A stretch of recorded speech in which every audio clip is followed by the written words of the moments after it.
નિષ્કુળાનંદ સ્વામી કે આપણા ભાગ ઉઘડી ગયા. કેમ કે કોટી કલ્યાણ. કોટી એટલે આ રાજકારણીઓ કોટી પહેરે એ કોટી નહીં હો. કોટી એટલે કરોડોનું કલ્યાણ થયું. અરે ચાખડીના ચટક ચટક અવાજ સાંભળતા ગરડાની બજારની અંદર કે ઘરમાં હોતેલાને કાને અવાજ પડે એને ભગવાન સ્વામિનારાયણ દેખાય. એને જ્યાં જાય ત્યાં બધી જ જગ્યાએ ભગવાન સ્વામિનારાયણના દર્શન થતા.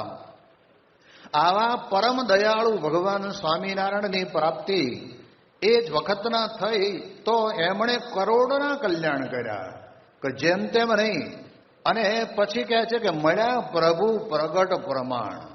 ભગવાન સ્વામિનારાયણ ભગવાન હતા અને અત્યારે પણ છે જ. લોકોને કોઈને કદાચ ન સ્વીકારવું હોય તો એને મુબારક છે. જેમ કહેવાય છે કે ગોવડ જેવા જીવ હોય એને કંઈ સૂર્યનારાયણ ઉગે છે એની આને કાંઈ લેવા દેવા જ ન હોય. એ તો એમ જ સમજે કે દાડો ઉગતો જ નથી. ભાઈ તારી આંખને તને આ સૂર્ય નથી દેખાતા એટલે સૂર્ય નથી એમ નહીં. એમ આપણે પણ ઘણી વખત અજ્ઞાનતામાં પણ કે હવે પ્રમુખ સ્વામી મહારાજ આ બાજુ આવતા કરતા અને મહંત સ્વામી મહારાજ એક વખત આવી ગયા પછી તો હવે ક્યાં આવશે, આપણે જવું પડે છે, એમ મોડા વિચાર નહીં કરવાના. સ્વામી કે આપણે ગમે તેટલા પદયાત્રા કરવી પડે, ગમે તેટલા જાત્રા કરવી પડે, ગમે તેટલું કેવી રીતે જવું પડે, તો પણ આવા પુરુષના દર્શન માત્રથી આપણા અંતરની અંદર આપણને પ્રતીતિ થાય કે ભગવાન સાક્ષાત બિરાજમાન છે. એટલે એ દ્રષ્ટિએ કરીને નિષ્કુળાનંદ સ્વામી પોતે આપણને કહે છે કે અમને ભગવાન મળ્યા છે એનો પ્રાપ્તિનો આનંદ રાખવાનો. આપણે કોઈ પણ સારી ભાવતી વસ્તુ જમ્યા હોય તો જમીને ઘરે ગયા પછી પણ આપણે સેજે સેજે વાતમાંથી વાત તો કાઢીએ જ કે આજ તો આ વસ્તુ મને બહુ ભાવતી હતી અને મારા ભાઈબંધને ત્યાં હું જમીને આવ્યો, બહુ મજા આવી. એક પદાર્થ જ્યારે આપણે ખાઈએ છીએ ને ત્યારે એનો આનંદ પછી ગમે ત્યારે અઠવાડિયે 10 દિવસે યાદ કરો ને તો પણ આપણને એનો આનંદ આવે છે. તો આ તો મારી ને તમારી ભગવાન અને સંતે કૃપા કરીને આપણી જવાબદારી લીધી. અન્ન વસ્ત્ર અને આબરૂએ કરીને આપણે સુખી રહીએ. એક વીંચીનું દુઃખ લખ્યું હોય તો ભગવાન કે હું વીંચીના દુઃખ ભોગવું. આવા ભગવાનની પ્રાપ્તિ થઈ તો એનો વિચાર કરવો. પ્રમુખ સ્વામી મહારાજ પોતે થોડા વર્ષો પહેલા એલએની અંદર હતા અને તે વખતે ત્યાં આગળ બાપા રોકાયા. એ દરમિયાનની અંદર એલએમાં આપણા ઉત્તર ગુજરાતના વિશેષ કરીને હરિભક્તો ત્યાં આગળ રહે એટલે સારા સમયાનો ઉત્સવના બધા નાના મોટા પ્રસંગો ત્યાં ઉજવાતા હતા. અને એમાંય રવિવારનો દિવસ હોય એટલે તો ત્યાં તો બહુ જ કેટલી બધી પાર્કિંગની અંદર એટલી બધી ગાડીઓ આવેલી. જે પાર્કિંગની અંદર સેવામાં હતા એ યુવાનો બધા એ લોકોને પાર્કિંગની વ્યવસ્થા કરવામાં પણ આમ જેને કહેવાય ને કે થાકી જાય એટલી ગાડીઓ આવેલી. અને અમેરિકામાં કેવું કે એક જગ્યા ઉપર 5, 15, 25 ગાડી ભેગી થાય તો તરત પોલીસના રડારની અંદર દેખાય કંઈક લોચો વાગ્યો લાગે છે એટલે તરત જ ત્યાં આગળ પોલીસ આવે. હવે આટલી બધી ગાડીઓ જોઈ અને પોલીસ ત્યાં આવી એટલે પૂછ્યું કે ભાઈ કેમ છે, આટલી બધી ગાડીઓ કેમ ભેગી થઈ છે? ત્યારે તે વખતે પોલીસને ત્યાંના યુવકોએ અંગ્રેજી ભાષામાં એવું જ કીધું કે અહીંયા આગળ અમારા ગુરુ પ્રમુખ સ્વામી મહારાજ આવ્યા છે ને અને એમના દર્શન અને આશીર્વાદ લેવા માટે દૂર સુદૂરથી બધે આવ્યા છે, એ લોકોની બધેનાની ગાડીઓ છે. ઓકે ઓકે એમ કરીને લોકો જતા રહ્યા. પણ પછી જ્યારે સ્વામી બાપા આરામમાં જાય ને ત્યારે છેલ્લે વોકીટોકી દ્વારા એ જે પાર્કિંગની અંદર જ્યાં સુધી બધી ગાડીઓ ન જાય ત્યાં સુધી તો એ સ્વયંસેવકોને રહેવું જ પડે. એટલે વોકીટોકી દ્વારા કહેવરાયું કે હવે બાપા આરામમાં જાય છે એટલે તમે છેલ્લા દર્શન કરવા માટે આવી જાઓ. અને આપણે બધા સભામાં બેઠા હોય, ગાડી પાર્ક કરીને આવ્યા હોય, આપણી ગાડીની જવાબદારી એ યુવકો સંભાળતા હોય એટલે બહુ આમ અઘરું કામ કહેવાય. તો તે વખતે યુવકો આવ્યા ને એમાં એક કોઈક યુવક હશે એણે કહ્યું બાપા આજે તો બહુ જબરું થયું. તો સામે બાપા કે શું થયું?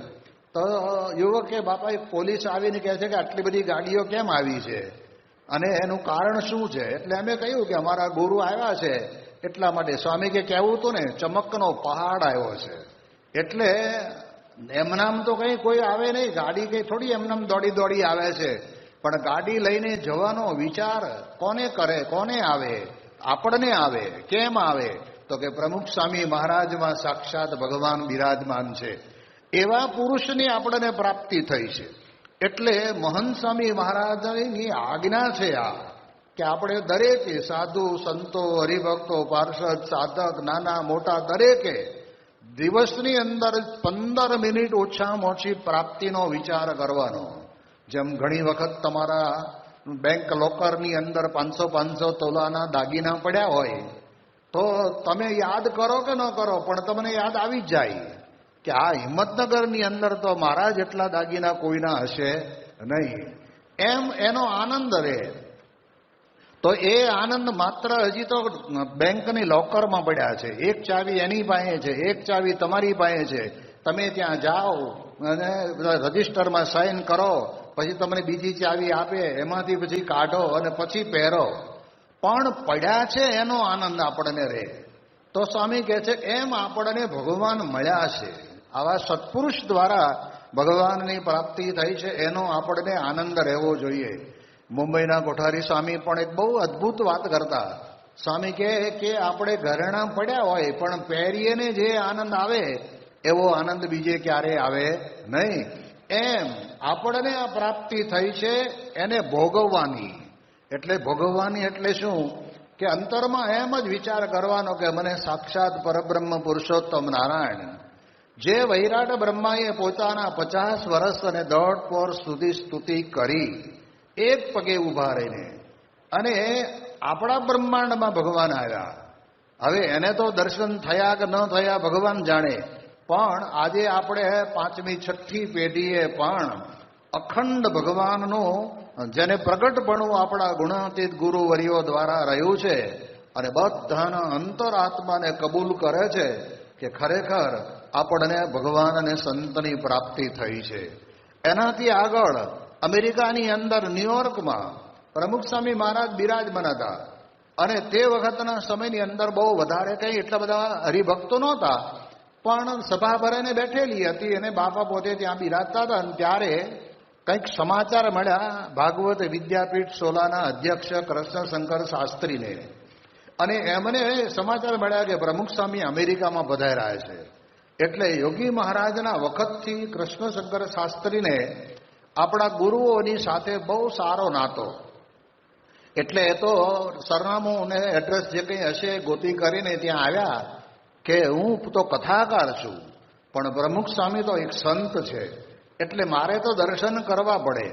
એટલે દર્શન કરવા આવ્યા એટલે સ્વામી બાપાએ એમના માટે પણ એવું જ આસન રખાયું, એમના હાર તોરાથી સ્વાગત કર્યું, શાલ ઓઢાડી. આ બધું કર્યા પછી સ્વામીએ કાર્યકર્તા પાસે કહેવરાયું કે આપણને એમની અનુકૂળતાના સમયની અનુકૂળતા પ્રમાણે આપણને 2 શબ્દો કહે. અને ત્યારે કૃષ્ણશંકર શાસ્ત્રી પોતે બોલ્યા. એ વખતે બધાને કહે છે કે તમે બધા બહુ ભાગ્યશાળી છો. હવે જેની કથા સાંભળવા માટે અતિશય તત્વજ્ઞાનના ઊંડાણવાળા કેટલાક ભારતની અંદર રહેતા લોકો આમ સાંભળવા માટે પડાપડી કરે, એવા એક વક્તા એ પોતે ત્યાં આગળ એમ બોલે કે તમે બધા બહુ ભાગ્યશાળી છો. અને પછી શું કીધું? કેમ ભાગ્યશાળી છો?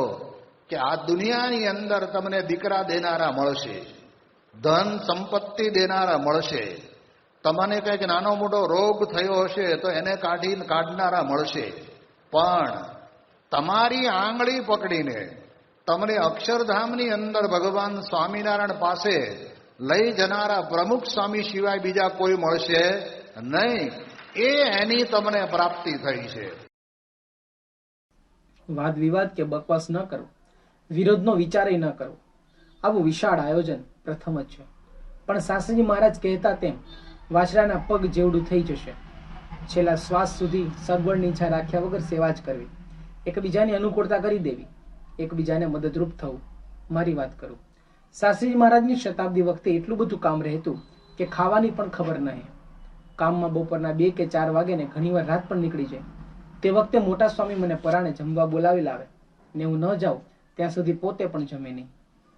મામ ખૂબ ખબર રાખતા. આપણે શ્રીજી મહારાજ અને આપણા ગુરુઓને આગળ રાખી કાર્ય કરવું, વ્યવસ્થિત કાર્ય થવું જોઈએ. ખૂબ સારું કાર્ય થાય તે મહારાજને પ્રાર્થના. ઊભા ઊભા સ્વામીશ્રીએ ધારદાર અને જોરદાર સેવા સમજ ચીંધી દીધી. 60 વર્ષના નવયુવાનની આ વાણી કોઈ પણ મંચ, માંડવો કે મહોત્સવ શોભાડે તેવી છે.